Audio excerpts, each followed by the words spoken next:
Assalamualaikum warahmatullahi wabarakatuh. Kami dari kelompok 1 yang terdiri dari Hendro Setio Bimantoro AMD, Penny Ika Kristiana AMD Kep, lalu saya sendiri Dian Wahyu Saputri AMD Kep. Di sini kelompok kami akan memaparkan hasil kerja kelompok kami mengenai analisis kasus berdasarkan manajemen ASN dan Smart ASN. 4 ASN melanggar hukum, dipecat secara tidak hormat di Sangihe, Sulawesi Utara.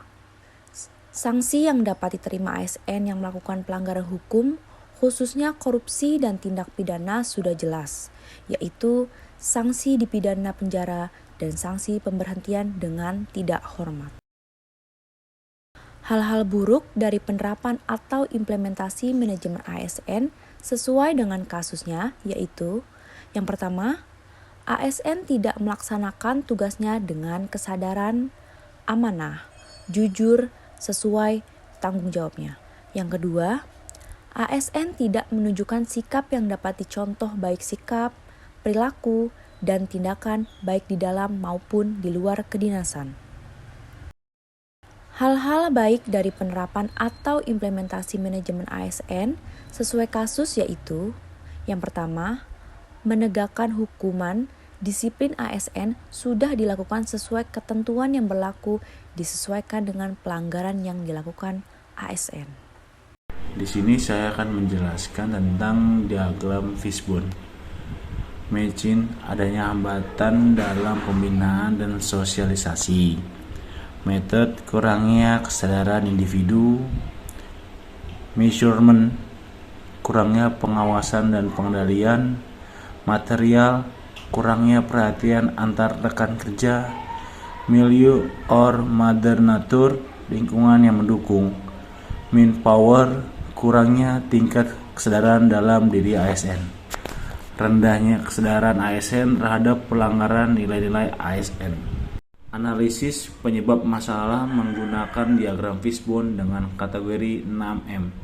1. Method, mesin atau teknologi. Adanya hambatan dalam pembinaan dan sosialisasi mengenai kedisiplinan dan sanksi apabila ASN melakukan pelanggaran.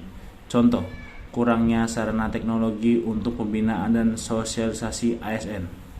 Metode atau proses, kurangnya kesadaran individu untuk melakukan penerapan nilai-nilai ASN berakhlak.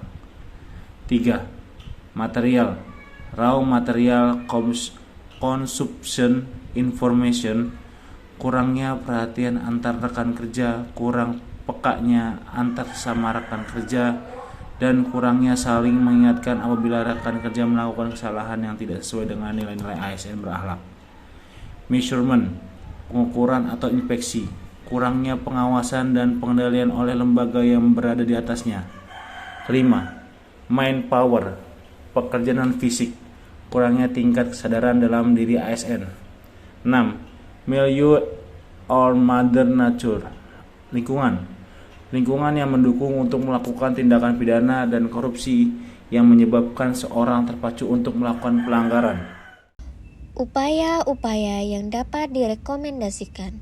1. Menyusun pedoman operasional nilai dasar, kode etik, dan kode perilaku, serta melakukan sosialisasi pedoman tersebut agar lebih dipahami dan ditaati ASN dengan memberikan penyegaran tentang peraturan-peraturan yang berkaitan dengan disiplin ASN.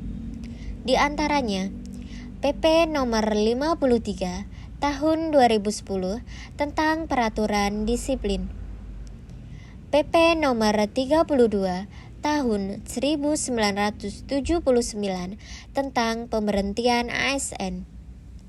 2. Meningkatkan penegakan hukum dan memperbaiki proses penanganan pelanggaran dengan cara memberikan sanksi atau tindakan secara tegas. Shock tegas yang bertujuan untuk memberikan efek jera dan shock terapi agar ASN tidak melakukan pelanggaran tersebut. Menurut PP nomor 94 tahun 2021 tentang disiplin ASN pada 31 Agustus 2021 tentang hukuman atau sanksi kepada ASN antara lain hukuman disiplin ringan berupa teguran baik lisan maupun tulisan, hukuman disiplin sedang berupa pemotongan tunjangan kinerja atau tunkin, hukuman disiplin berat berupa pemberhentian sebagai seorang ASN.